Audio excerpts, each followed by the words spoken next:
శ్రీ గురుభ్యో నమ. మాతాపితృభ్యో నమ. గురవే సర్వలోకానాం విషయే భవరోగిణాం హృదయే సర్వవిద్యానాం శ్రీ దక్షిణామూర్తయే నమ. నారాయణ సమారంభాం శంకరాచార్య మధ్యమాం అస్మదాచార్యపర్యంతాం వందే గురు పరంపరాం. శ్రీ గురుభ్యో నమ. ఫిబ్రవరి మాసంలో ఫిబ్రవరి 16వ తారీఖు నుంచి మాసాంతం వరకు ఉన్న గ్రహస్థితి ఆధారంగా మేషరాశి నుంచి మీనరాశి వరకు సంబంధించినటువంటి పక్ష ఫలితాలు ఏ రకంగా ఉన్నాయో తెలుసుకుందాం. ముందుగా గ్రహస్థితులు ఏ రకంగా గ్రహగతులు ఉన్నాయో చూద్దాం. ఇక్కడ పరిశీలించుకుంటే రవి బుధులు ఇద్దరూ కూడా మరి కుంభరాశిలోనే శనితో కలిపి సంచారం చూస్తున్నాం. మీనరాశి యందు మరి శుక్ర రాహువుల యొక్క సంచారం చూస్తున్నాం. అదే సందర్భంలో వృషభ రాశిలో దేవగురువు అయినటువంటి బృహస్పతి యొక్క సంచారం చూస్తున్నాం. ఇక మిథున రాశి యందు కుజుని యొక్క సంచారం, కన్యారాశి యందు కేతు యొక్క సంచారం. ఈ యొక్క సంచార రీత్యా మేషరాశి నుంచి మీనరాశి వరకు మరి మేషాది ద్వాదశ రాశుల వారందరికీ కూడా పక్ష ఫలితాలు ఏ రకంగా ఉంటాయి, వాటికి సంబంధించి ఒకవేళ ఇబ్బందికరమైన స్థితిలో ఉంటే ఆ రాశికి సంబంధించినటువంటి ఏం చేస్తే ఇబ్బందిలోంచి బయటకు వస్తారు పరిహారం కూడా తెలుసుకుందాం. ధనురాశి వారికి సంబంధించి పరిశీలిస్తే కనుక ఈ పక్ష ఫలితాలు తెలుసుకునే ముందు గ్రహగతులు చూస్తే ధనురాశి వారికి 3ంట రవి బుధ శనుల యొక్క సంచారం, అర్ధాష్టమంలో శుక్రరాహువుల యొక్క సంచారం, 6ంట షష్ఠ స్థానంలో దేవగురు సంచారం, సప్తమ కుజుని యొక్క సంచారం, వీరికి దశమంలో కేతుగణం యొక్క సంచారం.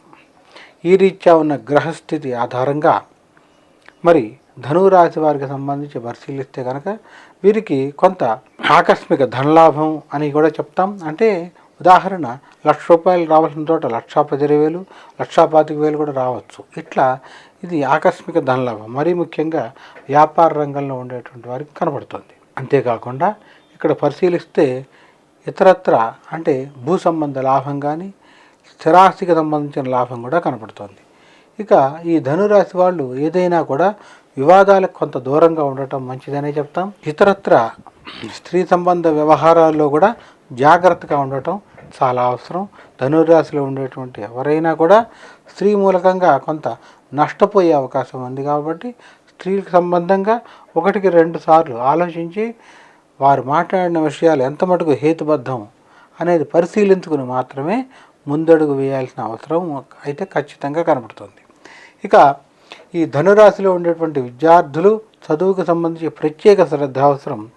నిరంతరం కూడా గురు దక్షిణామూర్తి స్తోత్రాన్ని చదువుతూ ఉండటం చాలా అవసరం.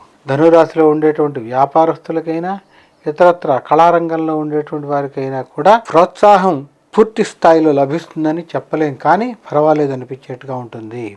ఇక నిర్మాణ రంగం, రియల్ ఎస్టేట్ రంగంలో ఉండేటువంటి ధనురాశిలో ఉండేటువంటి వారి గురించి చెప్పాలి అంటే కనుక మీకు చక్కటి ప్రోత్సాహం లభిస్తుంది. మరి నిర్మించినటువంటి ఏవైనా కూడా అవి అమ్ముడై మరల ప్రయత్నం ప్రారంభించేట్టుగా చక్కటి ప్రోత్సాహం అయితే లభిస్తుంది. కొంచెం ఇదివరకు గతంలో పోలిస్తే లాభాన్ని కూడా పెంచుకోగలుగుతారు. ఇక ప్రధానంగా వచ్చేటప్పటి కళారంగంలో ఉండేటువంటి ధనురాశి వారికి సంబంధించి చూస్తే కనుక కొంత మరి రాజపూజ్యం తగ్గుతుంది, పేరు కూడా తక్కువ ఉంటుంది, కొంత ఒత్తిడి అయితే ఎక్కువ ఉంటుంది. మీరు ఆశించిన స్థాయిలో మీకు పేరు రావడం అనేది కొంత కష్టమనే చెప్తాం. ఈ రకంగా ధనురాశి వారికి సంబంధించి చూస్తే కనుక దాదాపుగా చాలా రంగాలు బాగానే ఉన్నా కూడా కళారంగంలో ఉండేటువంటి వారికి కొంత ఒత్తిడి ఉంటుంది. ఈ కళారంగంలో ఉండేటువంటి వాళ్ళు ఎవరైనా కూడా మరి కొంత నిలదొక్కోవాలి అనుకుంటే కనుక ఖచ్చితంగా మరి ఒక శుక్రవారం నాడు శుక్రుడికి ప్రీతిగా బొబ్బర్లు తెల్లవి లేదా ఎర్రవి ఒక 2 కేజీలు దానం ఇవ్వటం అనేది చాలా అంటే చాలా అవసరం. ఇది ధనురాశి వారికి సంబంధించినటువంటి గోచార ఫలం అని చెప్పాలి, పక్ష ఫలితాలు. ఇందుకు సంబంధించి మీకు ఎలాంటి సందేహాలన్నా కూడా లేదా మీ యొక్క వ్యక్తిగత జాతకానికై నన్ను సంప్రదించండి, తెలియపరుస్తాను. శుభం, స్వస్తి.